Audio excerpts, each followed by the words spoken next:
সময়ের গল্পের আসরে সবাইকে স্বাগত। সাহিত্যপ্রেমী বন্ধুদের জন্য নানা স্বাদের গল্প ও উপন্যাস নিয়ে আমি হাজির থাকি এই চ্যানেলে। যারা আমার চ্যানেলটি সাবস্ক্রাইব করনি তারা অবশ্যই করে দিও, আর যারা সাবস্ক্রাইব করেছো তাদেরকে অসংখ্য ধন্যবাদ। আজ পড়ব শরৎচন্দ্র চট্টোপাধ্যায়ের লেখা গল্প একাদশী বৈরাগী। গল্পটা যদি ভালো লাগে শুনে, তাহলে অবশ্যই তোমার বন্ধু এবং সাহিত্যপ্রেমী বন্ধু পরিচিতদের মধ্যে শেয়ার করে দিও। ভালো গল্প বা উপন্যাস তাদেরকেও শোনার সুযোগ করে দিও। কালীদহ গ্রামটা ব্রাহ্মণ প্রধান স্থান। ইহার গোপাল মুখুজ্জের ছেলে অপূর্ব ছেলেবেলা হইতেই ছেলেদের মোড়ল ছিল। এবার সে যখন বছর 5-6 কলিকাতার মেসে থাকিয়া অনার্স সমেত বিএ পাশ করিয়া বাড়ি ফিরিয়া আসিল, তখন গ্রামের মধ্যে তাহার প্রসার প্রতিপত্তির আর অবধি রইল না। গ্রামের মধ্যে জীর্ণ শীর্ণ একটা হাই স্কুল ছিল। তাহার সমবয়সীরা ইতিমধ্যেই ইহাতেই পাঠ সাঙ্গ করিয়া সন্ধ্যাহ্নিক ছাড়িয়া দিয়া 10 আনা 6 আনা চুল ছাঁটিয়া বসিয়াছিল। কিন্তু কলিকাতা প্রত্যাগত এই গ্র্যাজুয়েট ছোকরার মাথার চুল সমান করিয়া তাহারই মাঝখানে একখণ্ড নধর টিকির সংস্থান দেখিয়া শুধু ছোকরা কেন, তাহাদের বাবাদের পর্যন্ত বিস্ময়ে তাক লাগিয়া গেল। শহরের সভা সমিতিতে যোগ দিয়া জ্ঞানী লোকদিগের বক্তৃতা শুনিয়া অপূর্ব সনাতন হিন্দুদের অনেক নিগূঢ় রহস্যের মর্মোদ্ভেদ করিয়া দেশে গিয়াছিল। এখন সঙ্গীদের মধ্যে ইহাই মুক্ত কণ্ঠে প্রচার করিতে লাগিল যে এই হিন্দু ধর্মের মতো এমন সনাতন ধর্ম আর নাই, কারণ ইহার প্রত্যেক ব্যবস্থাই বিজ্ঞানসম্মত। টিকির বৈদ্যুতিক উপযোগিতা, দেহরক্ষা ব্যাপারে সন্ধ্যাহ্নিকের পরম উপকারিতা, কাঁচকলা ভক্ষণের রাসায়নিক প্রতিক্রিয়া ইত্যাদি বহুবিধ অপরিজ্ঞাত তত্ত্বের ব্যাখ্যা শুনিয়া গ্রামের ছেলে বুড়ো নির্বিশেষে অভিভূত হইয়া গেল।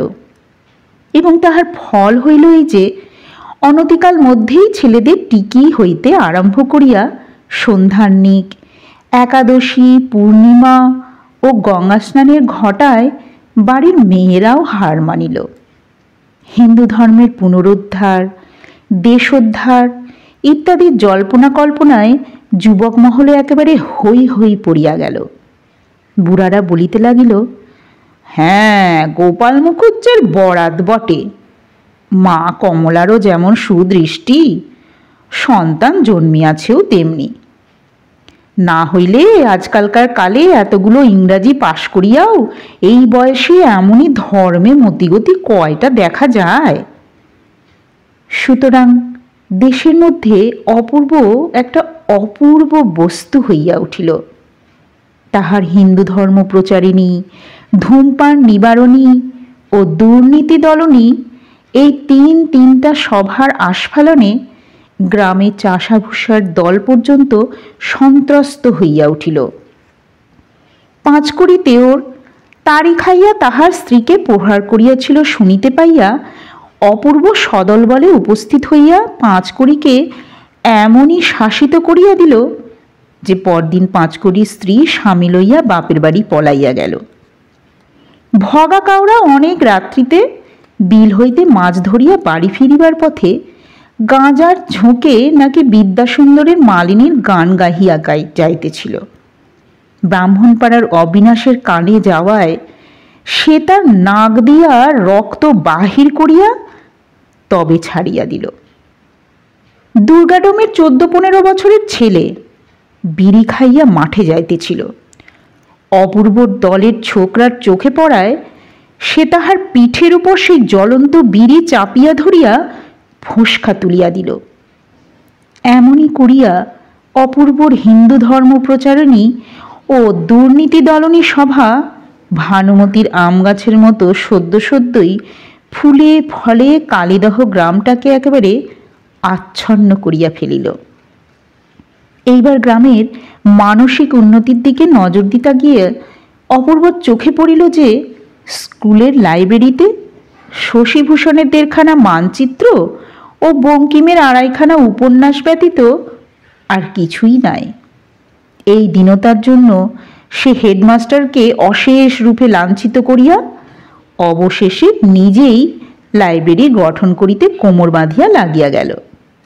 তাহার সভাপতিত্বে চাঁদার খাতা, আইন কানুনের তালিকা এবং পুস্তকের লিস্ট তৈরি হইতে বিলম্ব হইল না।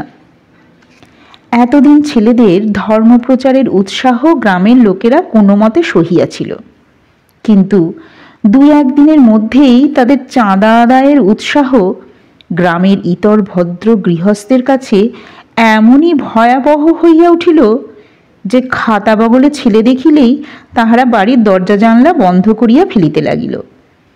বেশ দেখা গেল, গ্রামে ধর্মপ্রচার ও দুর্নীতি দলনের রাস্তা যতখানি চওড়া পাওয়া গিয়াছিল, লাইব্রেরির জন্য অর্থ সংগ্রহের পথ তাহার 1/1 প্রশস্ত নয়। অপূর্ব কি করিবে ভাবিতেছিল, এমন সময় হঠাৎ একটা ভারী সুরাহা চোখে পড়িল। স্কুলের অদূরে একটা পরিত্যক্ত পোড়ো ভিটের প্রতি একদিন অপূর্বর দৃষ্টি আকৃষ্ট হইল। শোনা গেল ইহা একাদশী বৈরাগীর।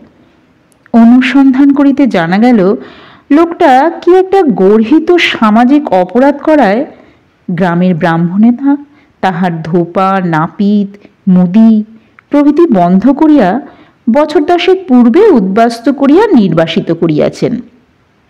এখন সে ক্রোশদুই উত্তরে বারুইপুর গ্রামে বাস করিতেছে।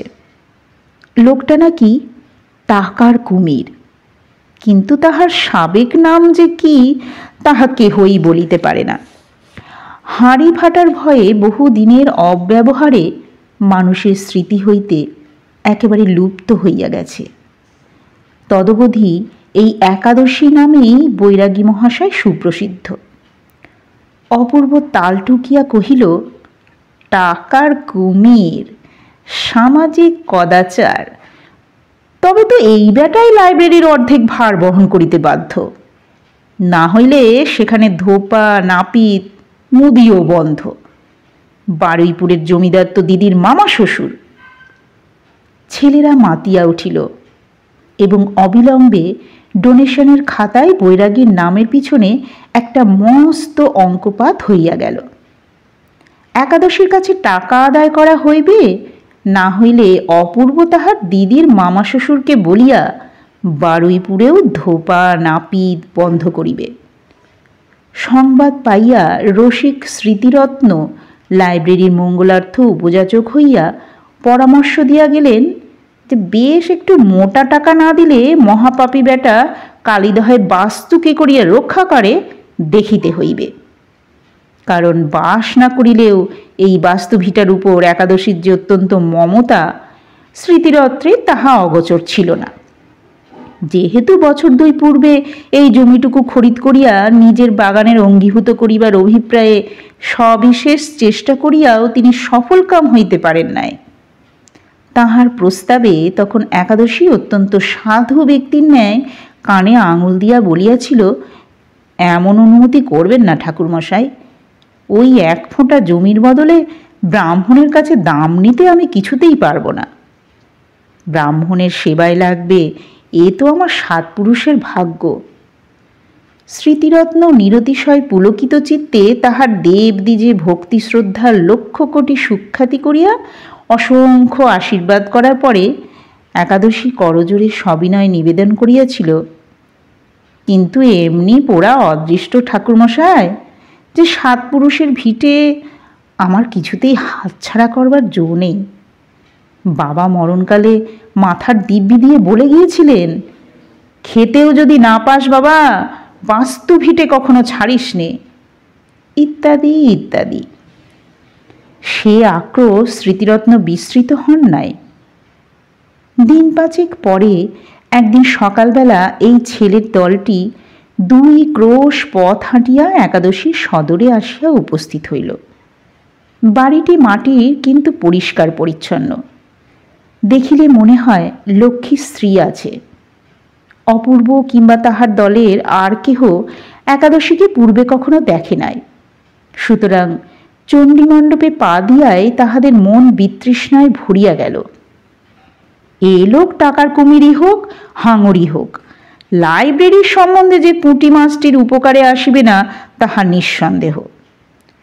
একাদশীর পেশা তেজারতি, বয়স 60-এর উপর গিয়াছে। সমস্ত দেহ যেমন শীর্ণ তেমনি শুষ্ক, কণ্ঠ ভরা তুলসীর মালা, দাড়ি গোঁপ কামানো। মুখখানার প্রতি চাহিলে মনে হয় না যে কোথাও ইহার লেশমাত্র রসকস আছে। ইক্ষু যেমন নিজের রস কলের পিছনে বাহির করিয়া দিয়া অবশেষে নিজেই ইন্ধন হইয়া তাহাকে জ্বালাইয়া শুষ্ক করে, এ ব্যক্তি যেন তেমনি মানুষকে পুড়াইয়া শুষ্ক করিবার জন্যই নিজের সমস্ত মনুষ্যত্বকে নিংড়াইয়া বিসর্জন দিয়া মহাজন হইয়া বসিয়া আছে। তাহার শুধু চেহারা দেখিয়াই অপূর্ব মনে মনে দমিয়া গেল। চণ্ডীমণ্ডপের উপর ঢালা বিছানা, মাঝখানে একাদশী বিরাজ করিতেছে। তাহার সম্মুখে একটা কাঠের হাত বাক্স এবং একপাশে থাক দেওয়া হিসাবের খাতাপত্র। একজন বৃদ্ধ গোছের গোমস্তা খালি গায়ে পৈতার গোছা গলায় ঝুলাইয়া স্লেটের উপর সুদের হিসাব করিতেছে এবং সম্মুখে পার্শ্বে বারান্দার খুঁটির আড়ালে নানা বয়সে নানা অবস্থার স্ত্রী পুরুষ ম্লান মুখে বসিয়া আছে। কেহ ঋণ গ্রহণ করিতে, কেহ সুদ দিতে, কেহ বা শুধু সময় ভিক্ষা করিতেই আসিয়াছে। কিন্তু ঋণ পরিশোধের জন্য কেহ যে বসিয়াছিল তাহা কাহারও মুখ দেখিয়া মনে হইল না। অকস্মাৎ কয়েকজন অপরিচিত ভদ্র সন্তান দেখিয়া একাদশী বিস্ময়াপন্ন হইয়া চাহিল। গোমস্তা স্লেটখানা রাখিয়া দিয়া কহিল, কোত্থেকে আসছেন? অপূর্ব কহিল, কালীদহ থেকে। মশাই আপনারা? আমরা সবাই ব্রাহ্মণ। ব্রাহ্মণ শুনিয়া একাদশী সসম্ভ্রমে উঠিয়া দাঁড়াইয়া ঘাড় ঝুঁকাইয়া প্রণাম করিল। কহিল, বসতে আজ্ঞা হোক। সকলে উপবেশন করিলে একাদশী নিজেও বসিল। গোমস্তা প্রশ্ন করিল, আপনাদের কি প্রয়োজন? অপূর্ব লাইব্রেরির উপকারিতা সম্বন্ধে সামান্য একটু ভূমিকা করিয়া চাঁদার কথা পাড়িতে গিয়া দেখিল একাদশীর ঘাড় আর একদিকে ফিরিয়া গিয়াছে। সে খুঁটির আড়ালের স্ত্রীলোকটিকে সম্বোধন করিয়া কহিতেছে, তুমি কি খেপে গেলে হারুর মা? সুদ তো হয়েছে কুললে 7 টাকা 2 আনা।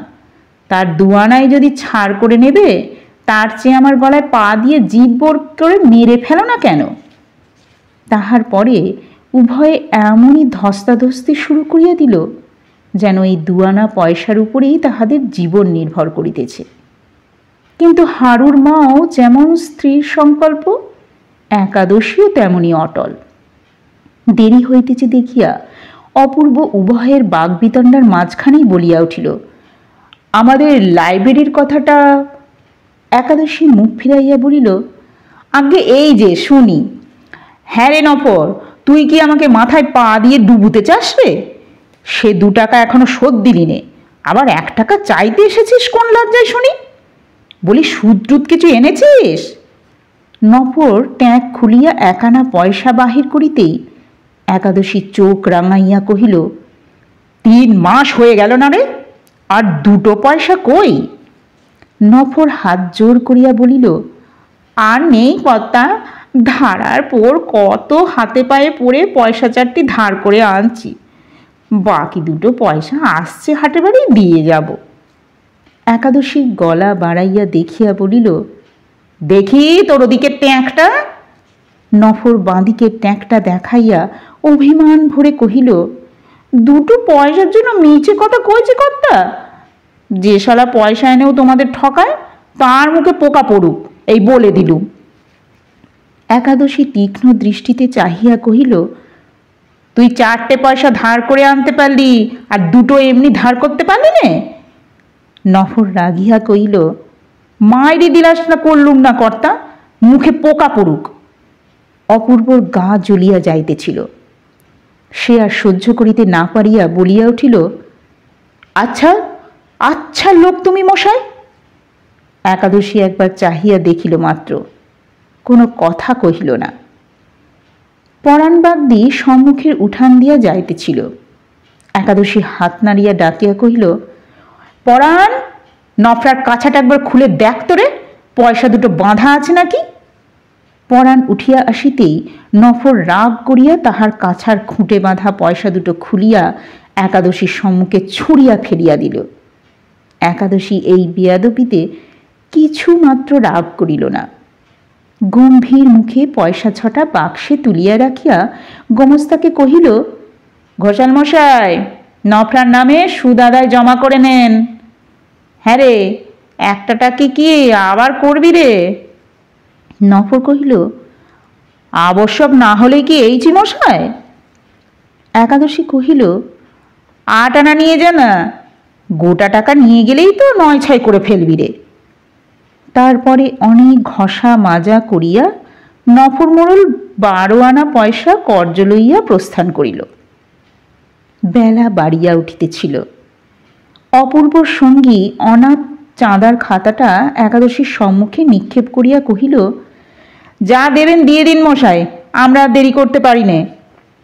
একাদশী খাতাটা তুলিয়া লইয়া প্রায় 15 মিনিট ধরিয়া আগা গোড়া তন্ন তন্ন করিয়া নিরীক্ষণ করিয়া শেষে একটা নিঃশ্বাস ফেলিয়া খাতাটা ফিরাইয়া দিয়া বলিল, আমি বুড়ো মানুষ, আমার কাছে আবার চাঁদা কেন? অপূর্ব কোনো মতে রাগ সামলাইয়া কহিল, বুড়ো মানুষ টাকা দেবে না তো কি ছোট ছেলেরা টাকা দেবে? তারা পাবে কোথায় শুনি? বুড়ো সে কথার উত্তর না দিয়া কহিল, স্কুল তো হয়েছে 20-25 বছর, কই এতদিন তো কেউ লাইব্রেরির কথা তোলেনি বাপু। তা যাক, এ তো আর মন্দ কাজ নয়, আমাদের ছেলেপুলে বই পড়ুক আর না পড়ুক, আমার গাঁয়ের ছেলেরাই পড়বে তো। কি বলো ঘোষাল মশাই? ঘোষাল ঘাড় নাড়িয়া কি যে বলিল বোঝা গেল না।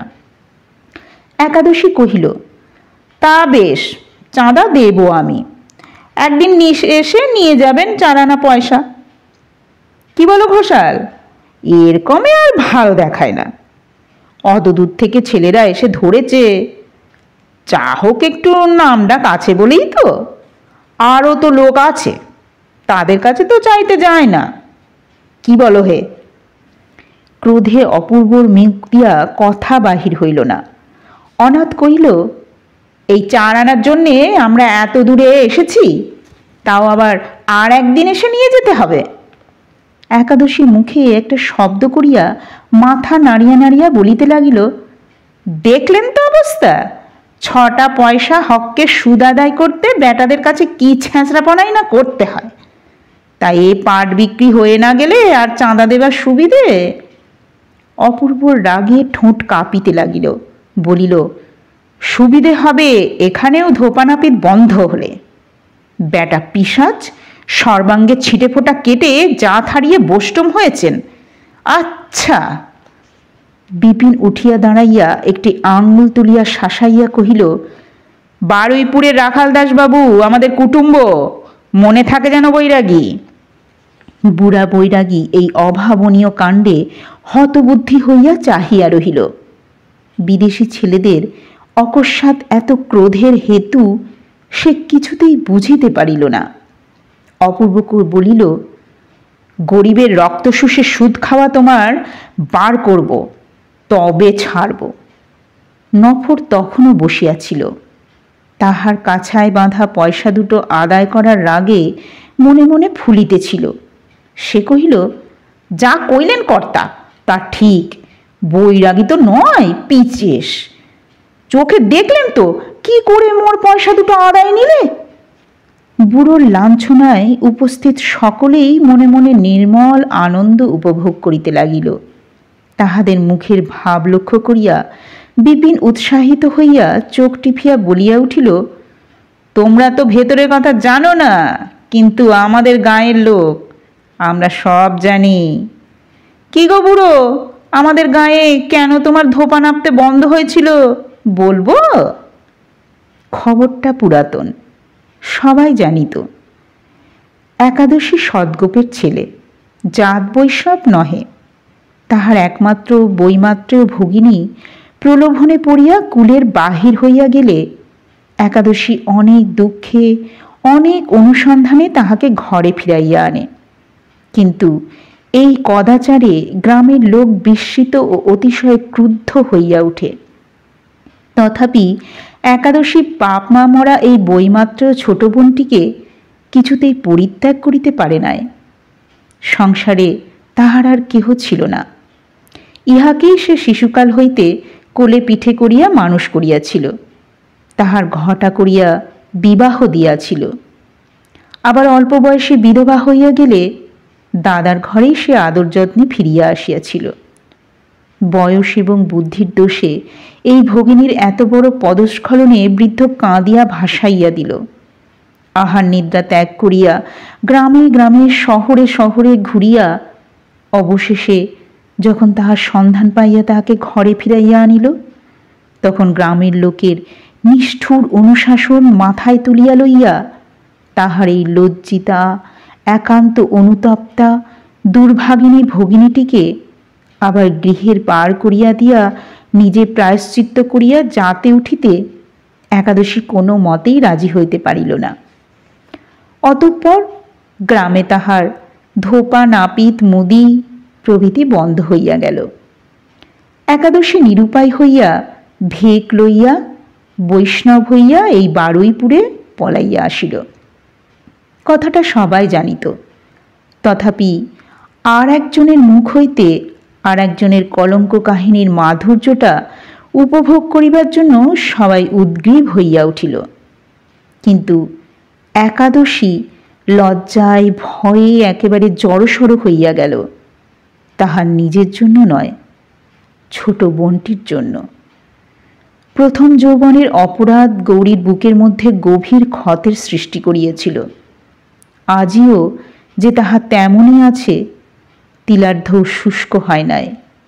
বৃদ্ধ তাহা ভালোরূপেই জানিত। পাছে বিন্দুমাত্র ইঙ্গিত তাহার কানে গিয়া সেই ব্যথা আলোড়িত হইয়া উঠে, এই আশঙ্কায় একাদশী বিবর্ণ মুখে নিঃশব্দে চাহিয়া রহিল।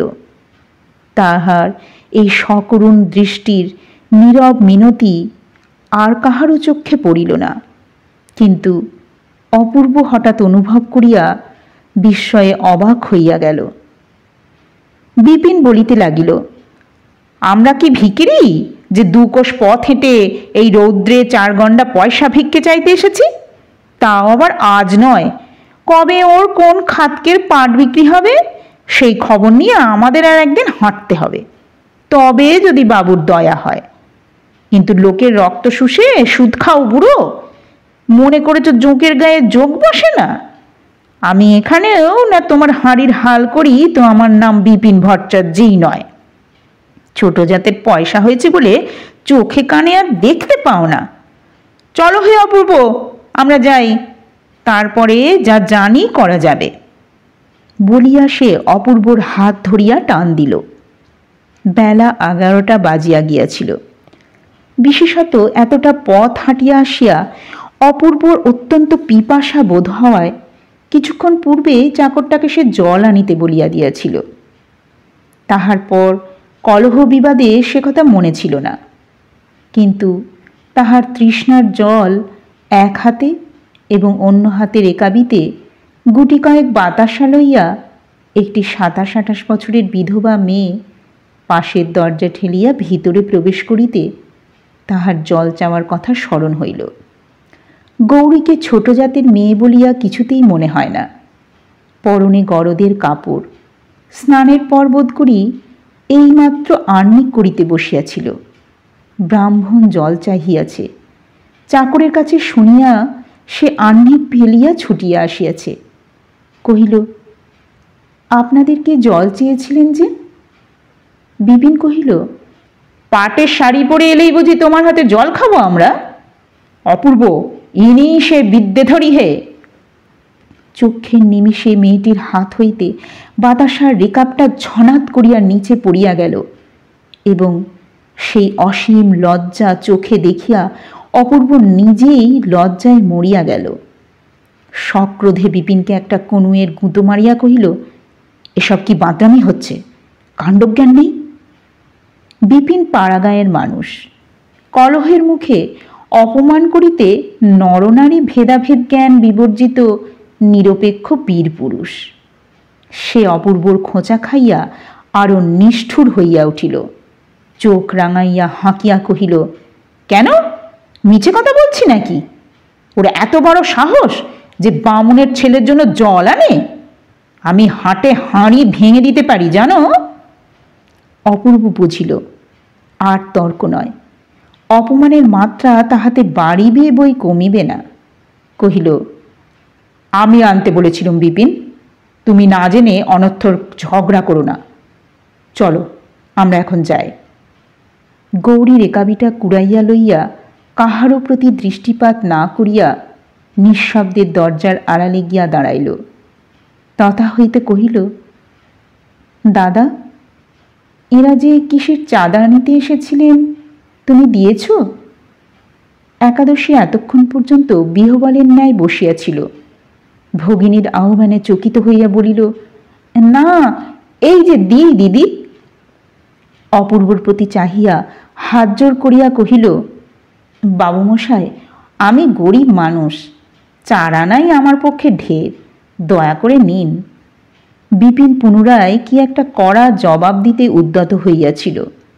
অপূর্ব ইঙ্গিতে তাহাকে নিষেধ করিল, কিন্তু এত কাণ্ডের পর সেই 4 আনার প্রস্তাবে তাহার নিজেরও অত্যন্ত ঘৃণা বোধ হইল। আত্মসংবরণ করিয়া কহিল, থাক বৈরাগী, তোমায় কিছু দিতে হবে না। একাদশী বুঝিল ইহার রাগের কথা। একটা নিঃশ্বাস ফেলিয়া কহিল, কলিকাল, বাগে পেলে কেউ কি কারো ঘাড় ভাঙতে ছাড়ে? দাও ঘোষাল মশাই, 5 ঘন্টা পয়সায় খাতায় খরচ লেখো। কি আর করব বলো? বলিয়া বৈরাগী পুনরায় একটা দীর্ঘশ্বাস মোচন করিল। তাহার মুখ দেখিয়া অপূর্বর এবার হাসি পাইল। এই কুশীতজীবী বৃদ্ধের পক্ষে 4 আনার এবং 5 আনার মধ্যে কত বড় যে প্রকাণ্ড প্রভেদ তাহা সে মনে মনে বুঝিল। মৃদু হাসিয়া কহিল, থাক বৈরাগী, তোমায় দিতে হবে না, আমরা 4-5 আনা পয়সা নিই নে। আমরা চললুম। কি জানি কেন অপূর্ব একান্ত আশা করিয়াছিল এই 5 আনার বিরুদ্ধে দ্বারের অন্তরাল হইতে অন্তত একটা প্রতিবাদ আসিবে। তাহার অঞ্চলের প্রান্তটুকু তখনও দেখা যাইতেছিল, কিন্তু সে কোনো কথা কহিল না। যাইবার পূর্বে অপূর্ব যথার্থই ক্ষোভের সহিত মনে মনে কহিল, ইহারা বাস্তবিকই অত্যন্ত ক্ষুদ্র। দান করা সম্বন্ধে 5 আনা পয়সার অধিক ইহাদের ধারণা নাই। পয়সাই ইহাদের প্রাণ, পয়সাই ইহাদের অস্থিমাংস। পয়সার জন্য ইহারা করিতে পারে না এমন কাজ সংসারে নাই। অপূর্ব সদল বলে উঠিয়া দাঁড়াইতেই একটি বছর 10 ছেলের প্রতি অনাথের দৃষ্টি পড়িল। ছেলেটির গলায় উত্তরীয়, বোধ করি পিতৃবিয়োগ কিংবা এমন কিছু একটা ঘটিয়া থাকিবে।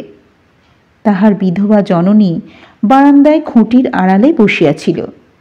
অনাথ আশ্চর্য হইয়া জিজ্ঞাসা করিল, উটে, তুই যে এখানে? উটে আঙুল দেখাইয়া কহিল, আমার মা বসে আছেন। মা বললেন, আমাদের অনেক টাকা ওর কাছে জমা আছে। বলিয়া সে একাদশীকে দেখাইয়া দিল। কথাটা শুনিয়া সকলেই বিস্মিত ও কৌতূহলী হইয়া উঠিল। ইহার শেষ পর্যন্ত কি দাঁড়ায় দেখিবার জন্য অপূর্ব নিজের আকণ্ঠ পিপাসা সত্ত্বেও বিপিনের হাত ধরিয়া বসিয়া পড়িল। একাদশী প্রশ্ন করিল, তোমার নামটি কি বাবা? বাড়ি কোথায়? ছেলেটি কহিল, আমার নাম শশধর, বাড়ি ওদের গায়ে, কালীদহে। তোমার বাবার নামটি কি? ছেলেটির হয়ে অনাথ জবাব দিল। কহিল, এর বাপ অনেকদিন মারা গেছে। পিতামহ রামলোচন চাটুর্যে ছেলের মৃত্যুর পর সংসার ছেড়ে বেরিয়ে গিয়েছিলেন। 7 বৎসর পরে মাসখানেক হলো ফিরে এসেছিলেন। পরশু এদের ঘরে আগুন লাগে। আগুন নিবতে গিয়ে বৃদ্ধ মারা পড়েছেন। আর কেউ নেই, এই নাতিটি শ্রাদ্ধাধিকারী। কাহিনী শুনিয়া সকলে দুঃখ প্রকাশ করিল। শুধু একাদশী চুপ করিয়া রহিল। একটু পরেই প্রশ্ন করিল, টাকার হাতচিটা আছে? যাও তোমার মাকে জিজ্ঞাসা করে এসো। ছেলেটি জিজ্ঞাসা করিয়া আসিয়া কহিল, কাগজপত্রে কিচ্ছু নেই, সব পুড়ে গেছে। একাদশী প্রশ্ন করিল, কত টাকা? এবার বিধবা অগ্রসর হইয়া আসিয়া মাথার কাপড়টা সরাইয়া জবাব দিল, ঠাকুর মরবার আগে বলে গেছেন 500 টাকা তিনি জমা রেখে তীর্থযাত্রা করেন। বাবা আমার বড় গরিব, সব টাকা না দাও কিছু আমাকে ভিক্ষে দাও বলিয়া বিধবা টিপিয়া টিপিয়া কাঁদিতে লাগিল। ঘোষাল মশাই এতক্ষণে খাতা লেখা ছাড়িয়া একাগ্রচিত্তে শুনিতেছিলেন। তিনিই অগ্রসর হইয়া প্রশ্ন করিলেন, বলি কেউ সাক্ষী টাক্ষী আছে? বিধবা ঘাড় নাড়িয়া বলিল, না, আমরাও জানতুম না। ঠাকুর গোপনে টাকা জমা রেখে বেরিয়ে গিয়েছিলেন। ঘোষাল মৃদু হাস্য করিয়া বলিলেন, শুধু কাঁদলেই তো হয় না বাপু, এসব মবলব টাকা কড়ির কাণ্ড যে। সাক্ষী নেই, হাতচিটাও নেই, তাহলে কিরকম হবে বলো দেখি। বিধবা ফুলিয়া ফুলিয়া কাঁদিতে লাগিল। কিন্তু কান্নার ফল যে কি হইবে তাহা কাহারও বুঝিতে বাকি রহিল না। একাদশী এবার কথা কহিল। ঘোষালের প্রতি চাহিয়া কহিল, আমার মনে হচ্ছে যেন 500 টাকা কে জমা রেখে আর নেয়নি। তুমি একবার পুরনো খাতাগুলো খুঁজে দেখো দেখি, কিছু লেখা টেখা আছে নাকি। ঘোষাল ঝংকার দিয়া কহিল, কে এত বেলায় ভূতের ব্যাগা খাটতে যাবে বাপু? সাক্ষী নেই, রসিদপত্তর নেই। কথাটা শেষ হইবার পূর্বেই দ্বারের অন্তরাল হইতে জবাব আসিল, রসিদপত্তর নেই বলে কি ব্রাহ্মণের টাকাটা ডুবে যাবে নাকি? পুরনো খাতা দেখুন। আপনি না পারেন আমাকে দিন, দেখে দিচ্ছি। সকলেই বিস্মিত হইয়া দ্বারের প্রতি চোখ তুলিল, কিন্তু যে হুকুম দিল তাহাকে দেখা গেল না। ঘোষাল নরম হইয়া কহিল, কত বছর হয়ে গেল মা, এতদিনের খাতা খুঁজে বার করা তো সোজা নয়। খাতাপত্তরের আন্ডিল, তা জমা থাকে পাওয়া যাবে বই কি। বিধবাকে উদ্দেশ্য করিয়া কহিল, তুমি বাছা কেঁদো না, হকের টাকা হয়তো পাবে বই কি। আচ্ছা কাল একবার আমার বাড়ি যেও, সব কথা জিজ্ঞাসা করে খাতা দেখে বার করে দেব। আজ এত বেলায় তো আর হবে না। বিধবা তৎক্ষণাৎ সম্মত হইয়া কহিল, আচ্ছা বাবা, কাল সকালেই আপনার ওখানে যাব। যেও বলিয়া ঘোষাল ঘাড় নাড়িয়া সম্মুখে খোলা খাতা সেদিনের মতো বন্ধ করিয়া ফেলিল। কিন্তু জিজ্ঞাসাবাদের ছলে বিধবাকে বাড়িতে আহ্বান করার অর্থ অত্যন্ত সুস্পষ্ট। অন্তরাল হইতে গৌরী কহিল, 8 বছর আগের, তাহলে 1301 সালের খাতাটা একবার খুলে দেখুন তো, টাকা জমা আছে কিনা। ঘোষাল কহিলেন, এত তাড়াতাড়ি কিসের মা? গৌরী কহিল, আমাকে দিন, আমি রেখে দিচ্ছি। ব্রাহ্মণের মেয়ে 2 কোষ হেঁটে এসেছেন, 2 কোষ এই রৌদ্রে হেঁটে যাবেন, আবার কাল আপনার কাছে আসবেন। এত হাঙ্গামায় কাজ কি ঘোষাল কাকা? একাদশী কহিল, সত্যিই তো ঘোষাল মশাই, ব্রাহ্মণের মেয়েকে মিছামিছি হাঁটানো কি ভালো? বাপ রে, দাও দাও চটপট দেখে দাও। ক্রুদ্ধ ঘোষাল তখন রুদ্ধকণ্ঠে উঠিয়া গিয়া পাশের ঘর হইতে 1301 সালের খাতা বাহির করিয়া আনিলেন। মিনিট 10 পাতা উল্টাইয়া হঠাৎ ভয়ানক খুশি হইয়া বলিয়া উঠিলেন, বা, আমার গৌরী মায়ের কি সূক্ষ্ম বুদ্ধি, ঠিক 1 সালের খাতাতেই জমা পাওয়া গেল। এই যে রামলোচন চাটুর্যের জমা 500। একাদশী কহিল, দাও চটপট সুদটা কষে দাও ঘোষাল মশাই। ঘোষাল বিস্মিত হইয়া কহিল, আবার সুদ? একাদশী কহিল, বেশ, দিতে হবে না? টাকাটা এতদিন খেটেছে তো, বসে তো থাকেনি। 8 বছরের সুদ, এই কমার সুদ বাদ পড়বে। তখন সুদে আসলে প্রায় 750 টাকা হইল। একাদশী ভগিনীকে লক্ষ্য করিয়া কহিল, দিদি, টাকাটা তবে সিন্দুক থেকে বার করে আনো। হ্যাঁ বাছা, সব টাকাটাই একসঙ্গে নিয়ে যাবে তো? বিধবার অন্তরের কথা অন্তর্যামী শুনিলেন। চোখ মুছিয়া প্রকাশ্যে কহিল, না বাবা, অত টাকায় আমার কাজ নেই। আমাকে 50টি টাকা এখন শুধু দাও। তাই নিয়ে যাও মা। ঘোষাল মশাই, খাতাটা এবার দাও, সই করে নিই। আর বাকি টাকার তুমি একটা চিঠি করে দাও। ঘোষাল কহিল, আমি সই করে নিচ্ছি, তুমি আবার। একাদশী কহিল, না না, আমাকেই দাও না ঠাকুর, নিজের চোখে দেখে নি। বলিয়া খাতা লইয়া 1/2 মিনিট চোখ বুলাইয়া হাসিয়া কহিল, ঘোষাল মশাই, এই যে একজোড়া আসল মুক্তা ব্রাহ্মণের নামে জমা রয়েছে। আমি জানি কি না, ঠাকুর মশাই আমাদের সবসময় চোখে দেখতে পায় না। বলিয়া একাদশীর দরজার দিকে চাহিয়া একটু হাসিল। এতগুলি লোকের সম্মুখে মনিবের সেই ব্যঙ্গোক্তিতে ঘোষালের মুখ কালি হইয়া গেল। সেদিনের সমস্ত কর্ম নির্বাহ হইলে অপূর্ব সঙ্গীদের লইয়া যখন উত্তপ্ত পথের মধ্যে বাহির হইয়া পড়িল, তখন তাহার মনের মধ্যে একটা বিপ্লব চলিতেছিল। ঘোষাল সঙ্গে ছিল। সে সবিনয়ে আহ্বান করিয়া কহিল, আসুন, গরিবের ঘরে অন্তত একটু গুড় দিয়েও জল খেয়ে যেতে হবে। অপূর্ব কোনো কথা না কহিয়া নীরবে অনুসরণ করিল। ঘোষালের গা জ্বলিয়া যাইতেছিল। সে একাদশীকে উদ্দেশ্য করিয়া কহিল, দেখলেন ছোট লোক বেটার আস্পর্ধা? আপনাদের মতো ব্রাহ্মণ সন্তানের পায়ে ধুলো পড়েছে, হারামজাদা 16 পুরুষের ভাগ্যি। বেটা পিচিস কিনা 5 ঘন্টা পয়সা দিয়ে ভিখারি বিদায় করতে চায়। বিপিন কহিল, 2 দিন সবুর করুন না, হারামজাদা মহাপাপীর ধোপা নাপতে বন্ধ করে 5 ঘন্টা পয়সা দেওয়া বার করে দিচ্ছি। রাখালবাবু আমাদের কুটুম, সে মনে রাখবেন ঘোষাল মশাই।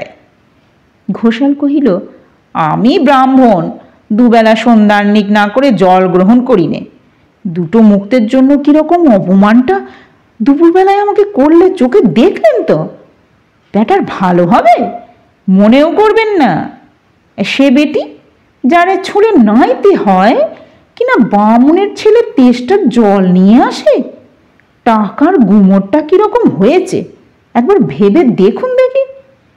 অপূর্ব এতক্ষণ একটা কথাতেও কথা যোগ করে নাই। সে হঠাৎ পথের মাঝখানে দাঁড়াইয়া পড়িয়া কহিল, অনাথ, আমি ফিরে চললুম ভাই, আমার ভারী তেষ্টা পেয়েছে। ঘোষাল আশ্চর্য হইয়া কহিল, ফিরে কোথায় যাবেন? ওই তো আমার বাড়ি দেখা যাচ্ছে। অপূর্ব মাথা নাড়াইয়া কহিল, আপনি এদের নিয়ে যান, আমি যাচ্ছি ওই একাদশীর বাড়িতেই জল খেতে। একাদশীর বাড়িতে জল খেতে? সকলেই চোখ কপালে তুলিয়া দাঁড়াইয়া পড়িল। বিপিন তাহার হাত ধরিয়া একটা টান দিয়া বলিল, চলো চলো, দুপুর রোদ্দুরে রাস্তার মাঝখানে ঢং করতে হবে না। তুমি সেই পাত্রই বটে, তুমি যাবে একাদশীর বোনের ছোঁয়া জল খেতে?